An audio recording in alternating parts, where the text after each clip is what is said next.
This is unacceptable. So this is the moment in history where Canada has to shake itself off and say, what kind of country are we going to build? Are we going to be in a sandbox playing around games, or are we going to build this country? Because I think everything's ultimately on the line here.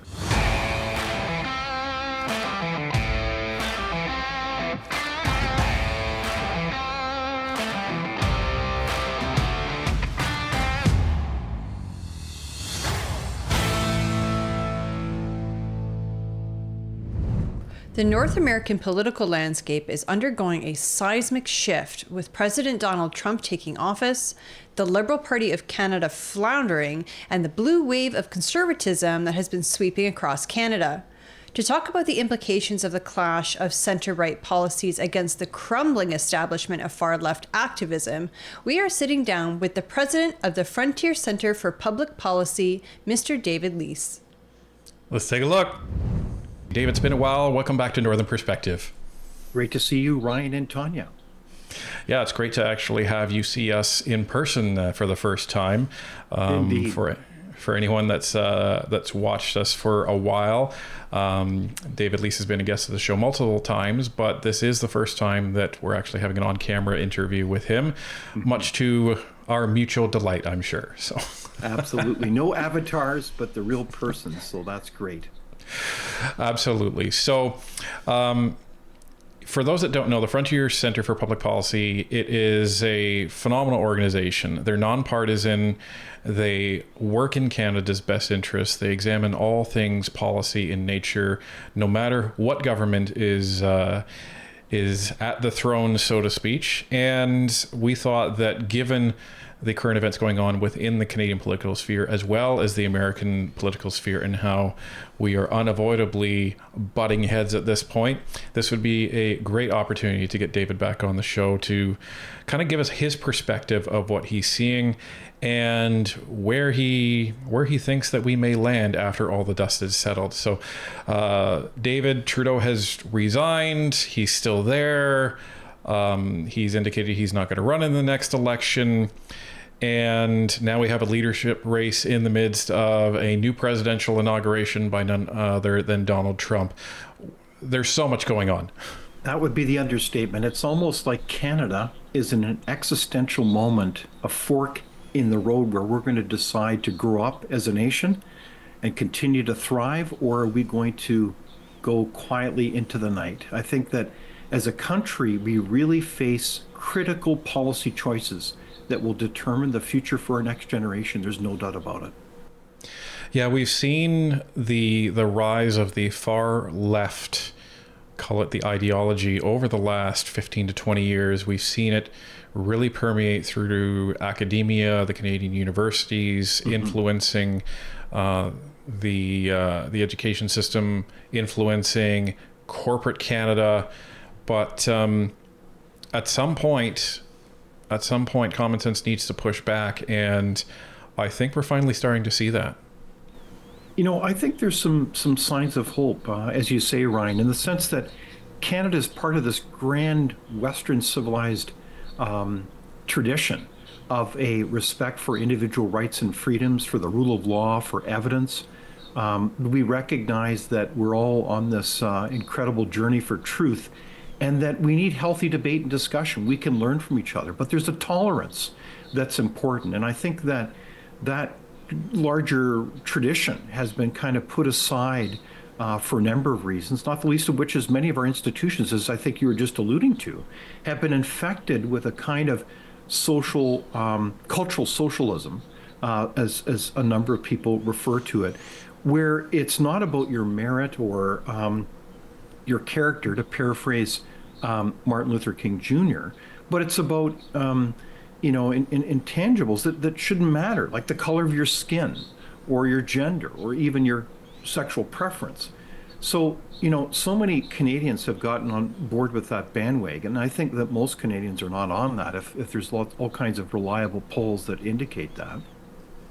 But we're in this situation where we really have to go back to the basics and say, what does it mean to be a country? What is our purpose and vision? And how are we going to work together as a unified team to keep building this country? Otherwise, with the challenges, the massive tidal wave of changes that are coming from the United States of America right now, we risk, frankly, going down the tubes as a nation because we have a ham-fisted, incompetent set of political leadership that are not making sound, commonsensical policy choices.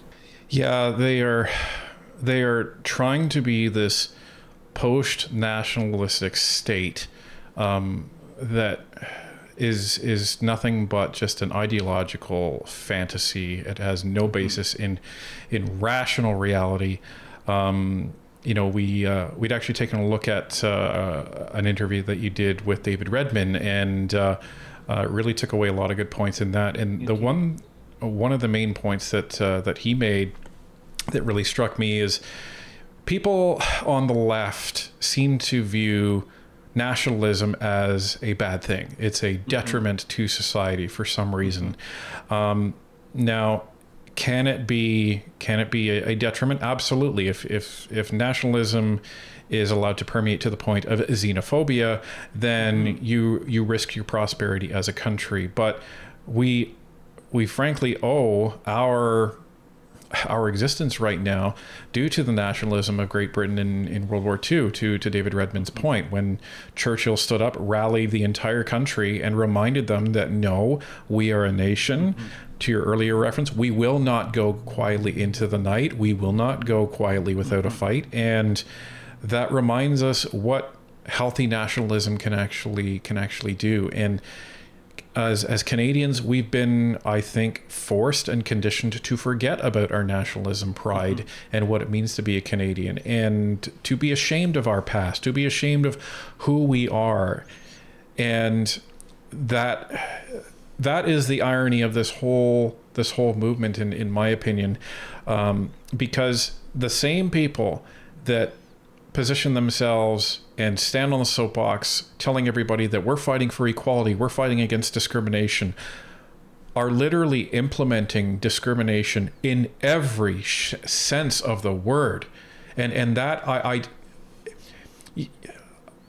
think we're all just aghast at how are you even doing that? What's the cognitive dissonance that is going on that is allowing you to do that? The cognitive dissonance is that it's okay to discriminate against certain groups, but it's not okay to discriminate against others. And I think in the history of humanity, that's gotten us into a lot of trouble. So just because you're discriminating against groups that maybe haven't been discriminated against as much in the past, it's not any lesser form of discrimination. It's all discrimination. Just don't do it.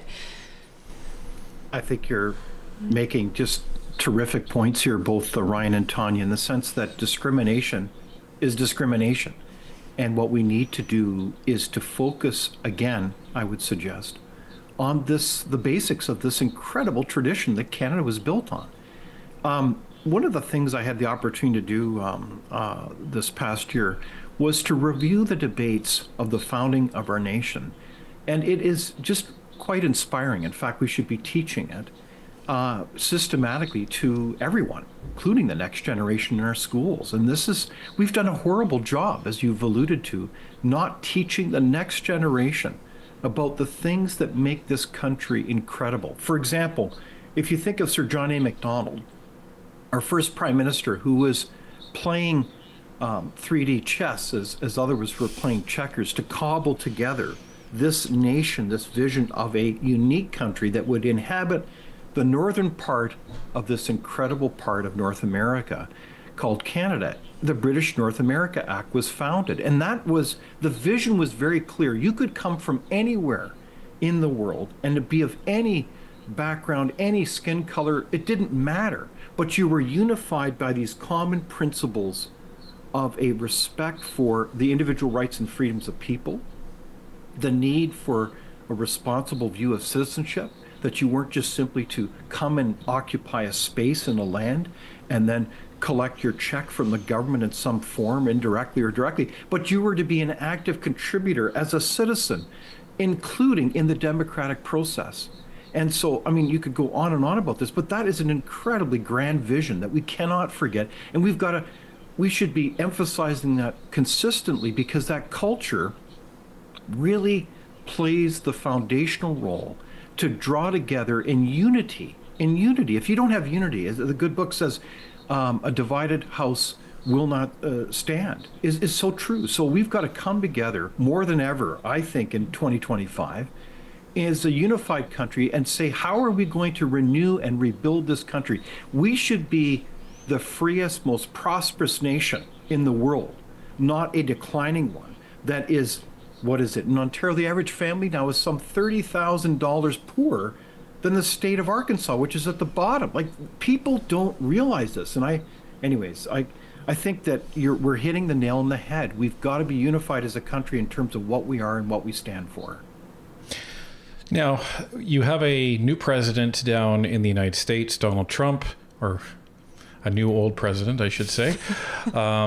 He made Trump a 2.0. Yeah, there you go.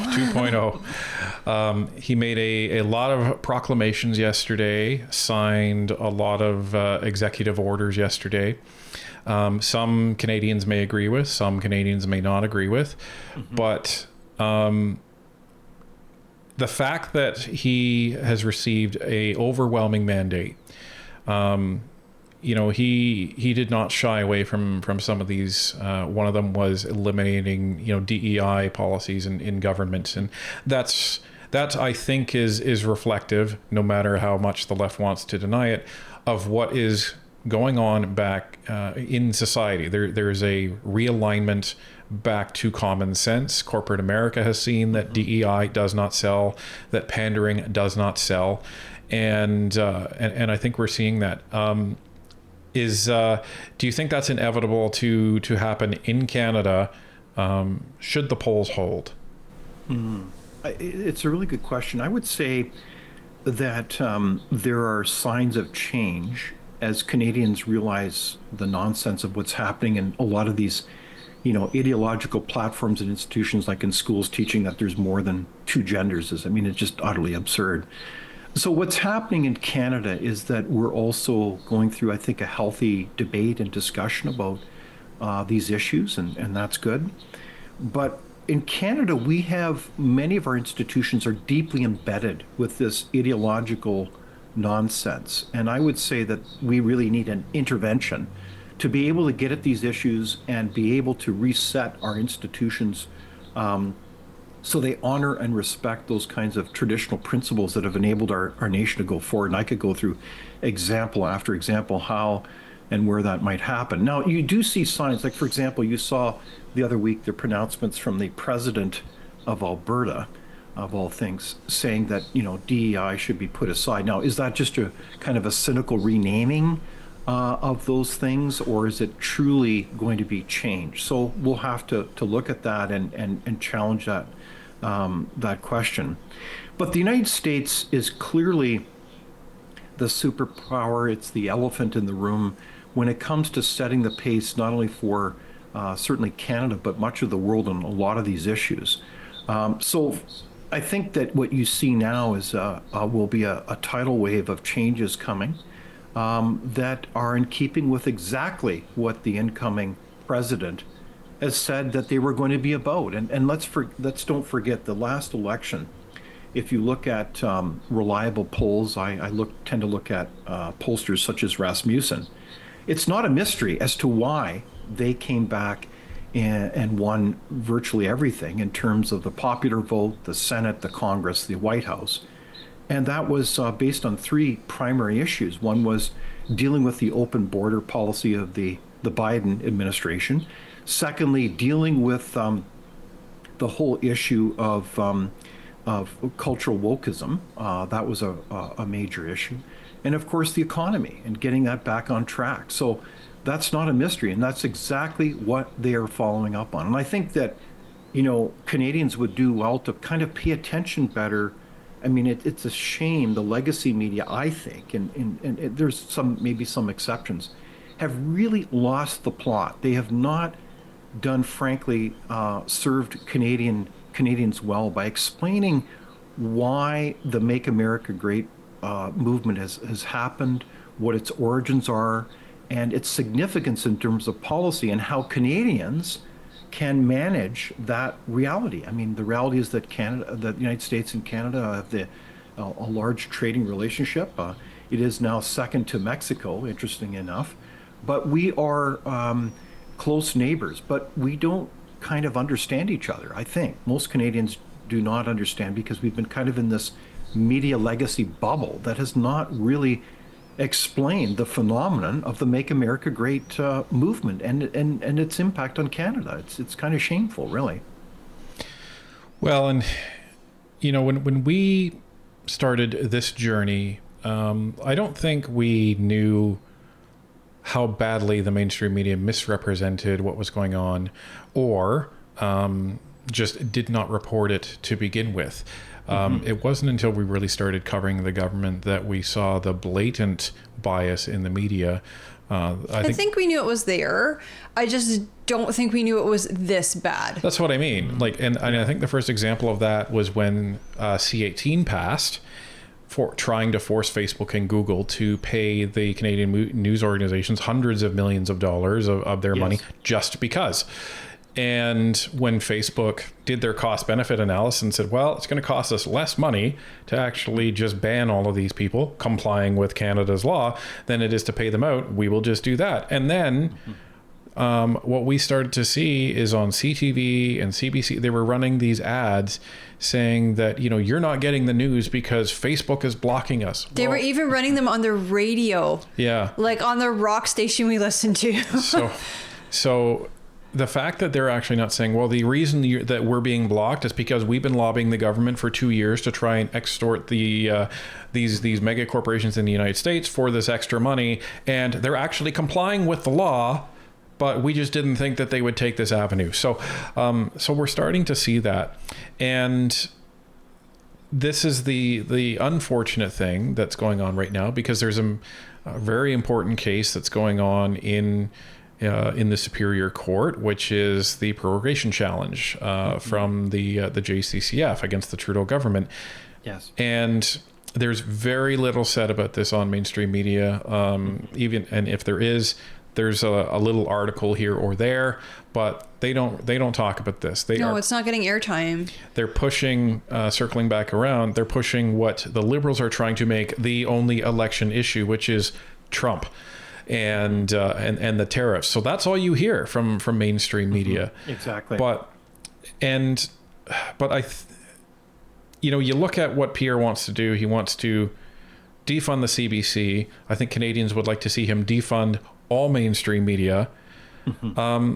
Now, that may have catastrophic repercussions on the Canadian news landscape, but at this point, does it need to die in order to be reborn with the original purpose of pure journalism?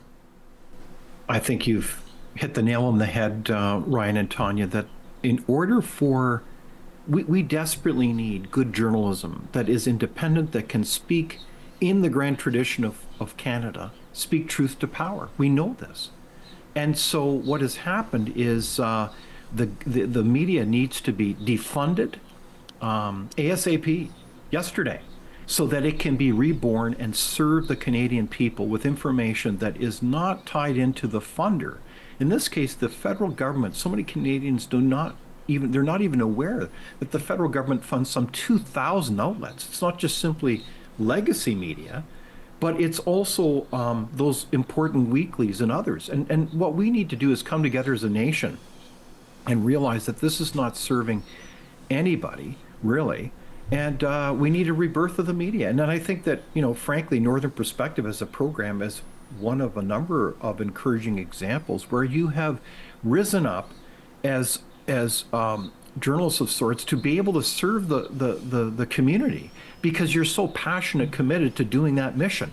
And it's the mission that matters here. It's not someone's just job. It's got to be about the mission. So I think that this is one of the examples, powerful ones, of an institution that needs to be renewed, and that is our media in this country. And I think that there's example after example where the media is frankly not doing its job, and that's where you get into this superficial analysis of American politics. I mean, it is tiresome, the endless repetition. I was watching coverage from across the networks yesterday on the inauguration of the Trump administration.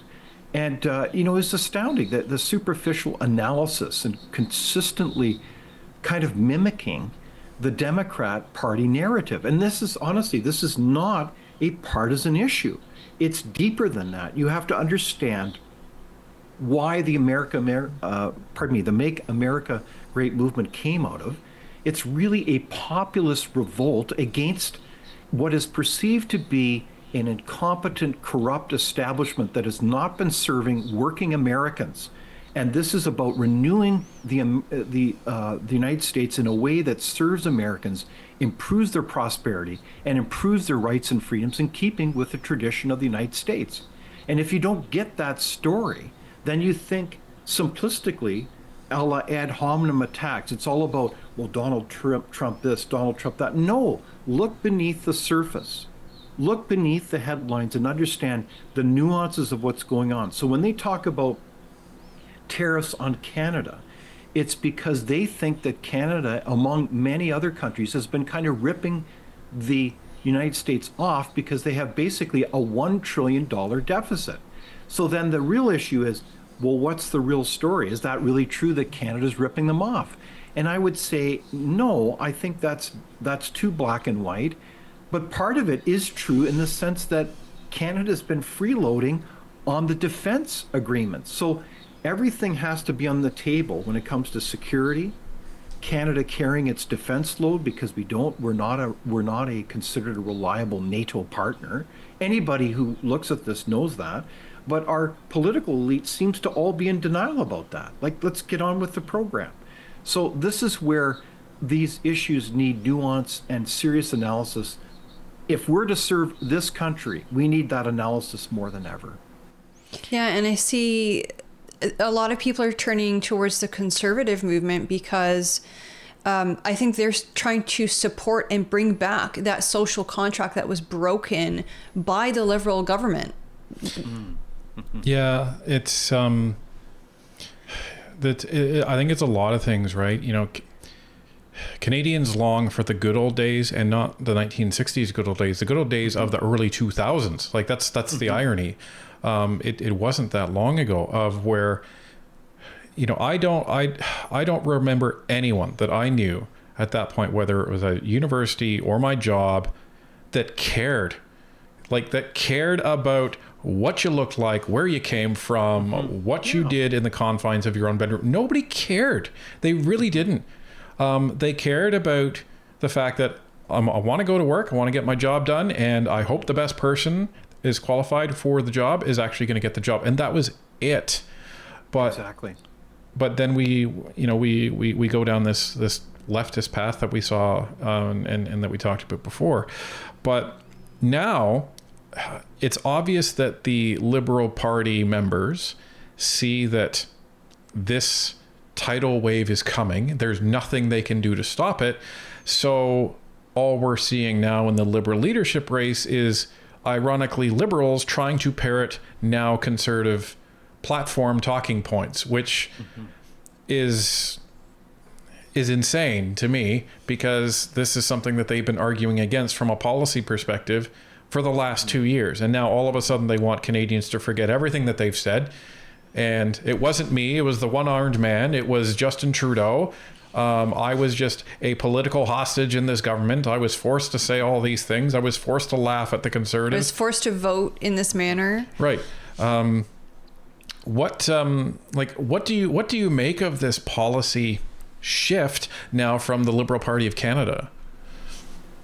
Well, it's a really great question. It's probably consistent with a lot of these types of situations, as a leadership change is in the offing within a political party, is frankly a healthy re-examination of the policies and the directions that party wants to offer the electorate. In this case, I think the electorate would be, I would have a higher opinion that the Canadian electorate would understand that, how genuine is this policy shift, given the many years of governance that has been offered on every policy area. So time will tell. I think for me, one of the issues that I see happening is that Canadians are caught up with their day-to-day lives. And Yeah. politics has generally been something very much down on the list of all in terms of attention and priority. And that makes sense. But as Canadians, we need to rise to the occasion, to get engaged. Our quality of our country, the health of the body politic, is really ultimately dependent on the ability of citizens to realize that their lives matter and are impacted by these policy decisions. And I think this is where the rub is, that Canadians have understood the last several years that their ability to purchase groceries at the grocery store and to go about their lives and to see hope for the next generation that they can have a better life and prosperity has been fundamentally compromised. I mean, anyone with an eyeball or a pocketbook can see this. So I think that's where people unfortunately in that pain realize that the policies of this government over the last 10 years has not worked at all. And in fact, if you look at it more carefully, they're really not policies. They're political choices, I would submit to you, that are masquerading as policies. So as we, levy policy or tax after tax in the form of carbon taxes, which don't make a difference in terms of the environment, but only seek to ratchet up the revenues into general government coffers, is not working. It's doing harm to Canadians' lifestyle and the decisions that they need to make in their day-to-day lives. So I think this is a great opportunity for Canadians to take a critical, with critical thinking, look at this issue and say, how are these choices really going to serve us? And I think that during this time, I think that's where we can really get down to brass tacks and say, what kind of country are we going to choose to build here? And that's what I mean by the fork in the road here. And we don't have any choice but to engage in that discussion now, because we have our neighbor, our largest trading partner, right next door to us saying, we are changing the way we're going to go about business. This is a seminal set of policies that will serve the American people. And we are going to ensure that Americans' interests are served well. And we are going to demand of our allies and partners that they be full in on working with us to that kind of security objective. So we're not going to tolerate crappy borders. We're not going to tolerate countries that say they're going to be a NATO partner and then don't do it. So on issue after issue, this is going to be a massive challenge that's going to confront not just this country, but every Canadian, and we're going to have to engage. And that's going to be the choice and decision that we face. Yeah, it's definitely should be a wake-up call for most Canadians. I remember, I think a year ago, I was talking with somebody that I used to work with, and he was a director at an organization. So, in leadership, responsible, very competent individual, had no idea what was going on with the federal government in terms of the stories breaking, the scandals breaking, because he was too focused on his job. Like there was no time for that. And this is the other problem that we have. And it's the irony of being in a society where information is literally now at our fingertips. Mm-hmm. And people are less informed now than they were 20 years ago, when you only got your news by waiting until 6 o'clock when the 6 o'clock news came on, or the newspaper. So you're either reading about what happened yesterday or you're seeing what's going to be happening today, and they're less informed now. So, but to the point, and this is something we're going to be really, really hammering home the closer the election comes, is that people spend more time researching which mobile phone they're going to be buying than they do considering who they're going to be voting for city councillor, for mayor, for their MP, for their MPP. And the priority should be switched. You should spend twice the amount of time understanding who you're going to be voting for in the next election, because Canadians, we have seen the result of us being absent in the intellectual discourse of what it means to have a country called Canada. We've seen that over the last 10 years. We have been absent, and the results are right in front of our faces and are evident in our bank accounts, or rather not in our bank accounts. So we have nobody to blame but ourselves. And, for those that, may say, well, I didn't vote for the Liberals in the last election, then you need to be getting out and talking to people that may vote Liberal, and don't demonize them. You bring the points, you bring the policies, bring the common sense. And we need to get engaged.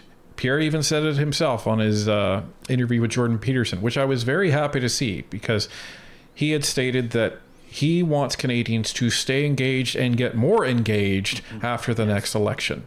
And that's very politically honest of him, because if you're somebody who's just interested in getting in government, getting power, and staying there, then the first thing that you want after you get in power is Canadians to become ignorant again. Yeah, look the other way. Exactly. Don't watch what I'm doing.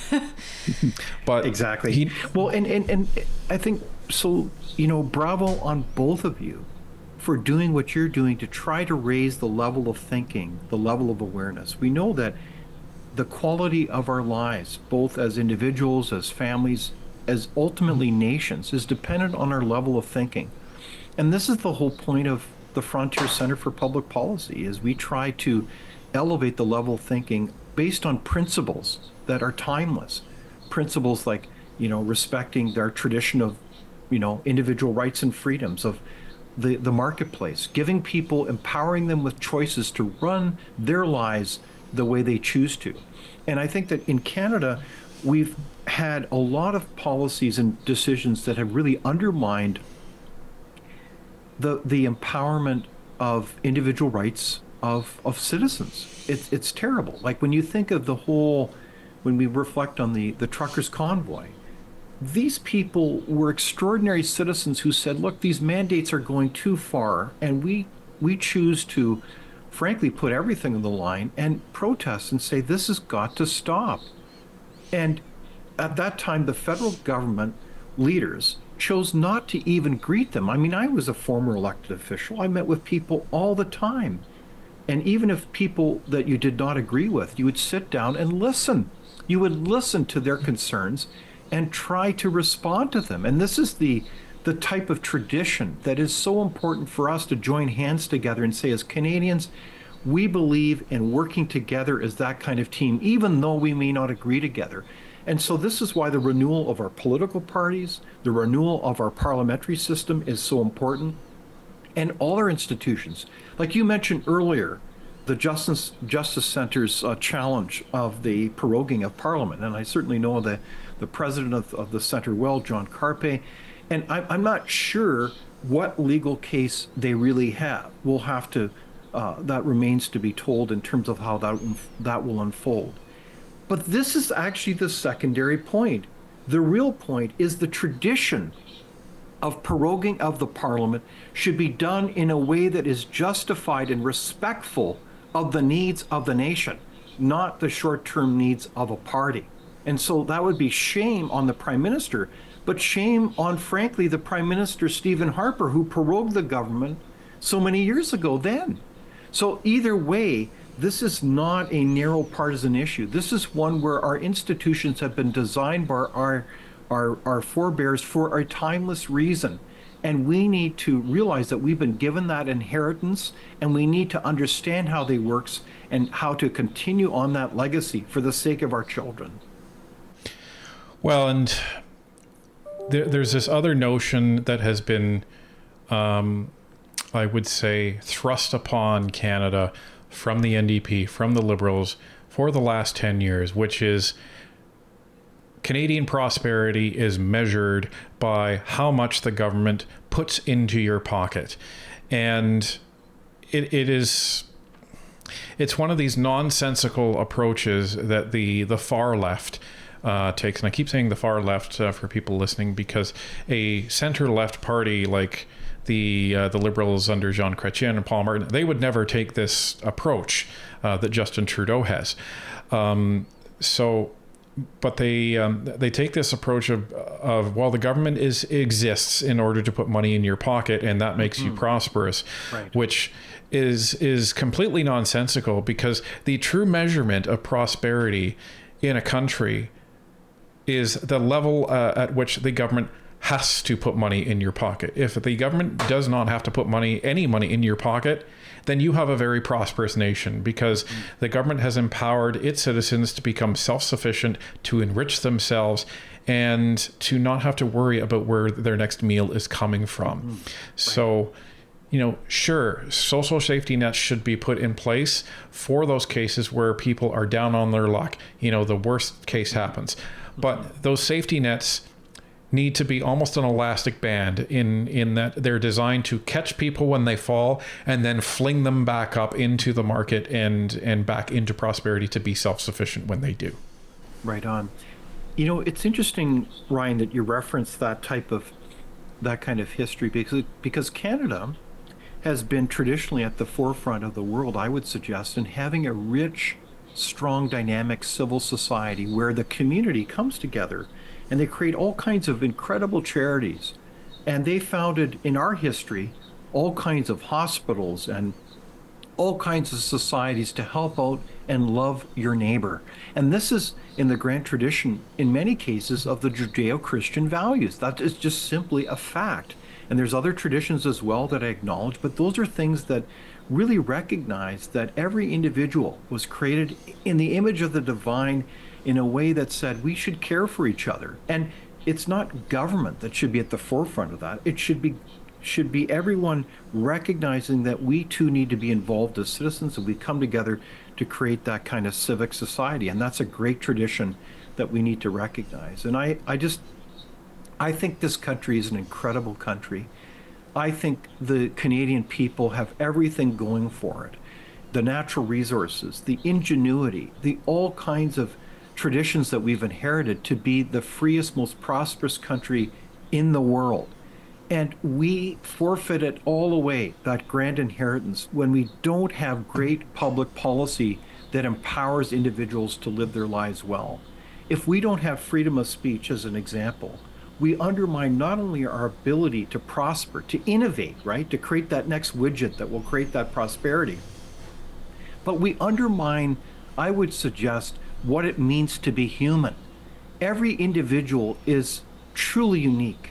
And why would we try to undermine their ability to express their opinion as they see it in a way that allows us to all learn from each other and go forward as a nation? I mean, this is just common sense. And so that's where I think our country can really renew itself, because we've had a whole host of, frankly, legislation, policies that are working to undermine that, all for the sake of short-term political control, I would argue. And that does great harm to all of us, including, again, the future of our country. Well, and that just comes back to Canadians need to make better choices for the people that they put in government. They need to ensure that the government is not mandating what the social contract is for between Canadians. It is the reflection and representation of that social contract between Canadians that put them there in the first place. So Canadians need to make much better choices of who is actually representing them in the federal government. Well, and you can do that by getting involved. Go meet your candidate. They often have events, or sometimes they will go speak. Closer to election, there's debates. You can volunteer with your EDA. There's all sorts of great ways to meet the people that you're going to be voting for. Well, and the other thing that I just want to say is Canadians need to get back to having uncomfortable conversations. And what I mean by that is Canadians have been conditioned to shy away from those uncomfortable conversations, to react negatively whenever they hear an opposing opinion to what their intellectual or political stance or their value system might be. And the left was very effective at integrating the word offensive in everyone's vocabulary. And that was one of the most dangerous things that they actually did to free speech, I think, because it closed everybody's mind to opposing opinions. Like, whether people on the right like it or not, there are very good ideas from the left that need to be considered, just as on the left there are very good ideas on the right that need to be considered, and they are going to clash with your ideology. They're going to clash with your political stance, but that's the point. That's the whole point. And you don't grow as a society, you don't grow as a person unless you have uncomfortable conversations that challenge your narrative. I think you're right on. Tanya, your point about getting involved is so apropos. I mean, as a former elected official, it made a huge impact when somebody would take the time to write that letter, speak up, send that email. I found it very informative because too often elected officials, they're trying to do the best they can, but they're in this kind of information bubble themselves, and they often just hear from special interests. They don't hear from the regular, quote, citizen. And so don't underestimate the power that you have. And I think you're right on, Ryan, that it's interesting that we should not be dissuaded from speaking up and having those uncomfortable conversations. And yeah, it should be a huge flag when anyone creates kind of an emotional backlash or tries to shame or name you for having an unacceptable view. Who does that? Authoritarians. I mean, this is the punchline. This is totally not in keeping with the grand Canadian tradition of freedom and respect for citizenship. So instead of denigrating citizens, we should be empowering them to speak up. We want to hear your perspective. We want to listen to you. So it's not just simply a little manipulative game so it just serves our short-term interests. No, this should be about building a nation. And this is the punchline. When it comes to the United States now, we have a whole team coming in there, and they're serious about moving their country forward. It's not just for them a short-term political game. This is an incoming president who almost took a bullet for his country. And that's the point. They're trying to seriously build a nation. And meanwhile, we have people still arguably playing political games as our country declines. This is unacceptable. So this is the moment in history where Canada has to shake itself off and say, what kind of country are we going to build? Are we going to be in a sandbox playing around games, or are we going to build this country? Because I think everything's ultimately on the line here. Are we going to build our economy? Are we going to build education systems that actually serve the country and serve our kids and focus on the ABCs, or ideology and indoctrination, to just name a few? So this is an important historic moment for our country, whether we choose to rise to the occasion and get engaged. David Leis, it's been phenomenal having you back on the show. I think we'll end it on that note. I can't think of a better way to end the show. But thank you so much for coming on the show, and we look forward to having you on again. It's been an honor, Tanya and Ryan, and all the best in 2025.